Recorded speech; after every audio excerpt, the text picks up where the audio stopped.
Well, I recently met with students and parents and educators back home in Seattle to talk about gun violence, and parents who worry, what if it's my kid's school next at the bus stop, and kids who are familiar with school shooter drills at recess and lunch, and teachers who wanted so badly for us here in Congress to know that they wear a lanyard around their neck, not a holster on their hip. Every community wants an end to gun violence. That is so clear.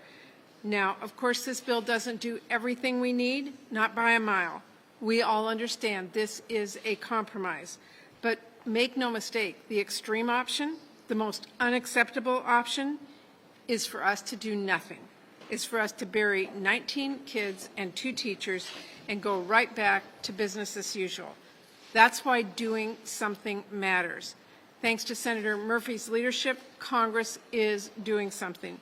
We are going to pass several really meaningful steps that help address gun violence and will save lives. This will be the most comprehensive gun safety legislation we have passed in decades, and we're going to pass it this week. Helping states implement the red flag laws, strengthening background checks on buyers under the age of 21, finally closing the boyfriend loophole to keep guns out of the hands of domestic abusers. That is progress, and that matters. And importantly, we will invest in mental health to address the mental health crisis our country is facing and make sure people that everywhere, including survivors of gun violence, can get the care they need. These are good mental health investments that will help people, and I hope to build on them in the bipartisan mental health package that Senator Burr and I are negotiating right now. But the gun violence crisis is a gun problem, not a mental health problem, or a school problem for that matter, especially when mass shootings happen in so many other places, in stores and concerts and houses of worship, even in health centers.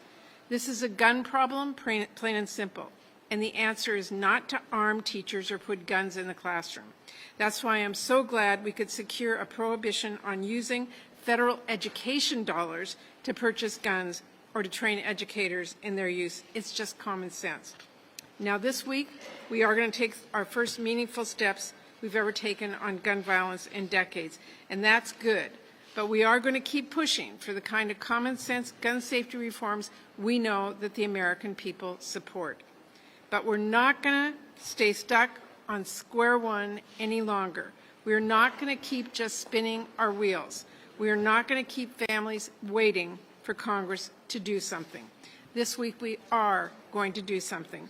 We're going to pass legislation that will help save lives. Thank you. Thank you, Senator Murray. Senator Stabenow.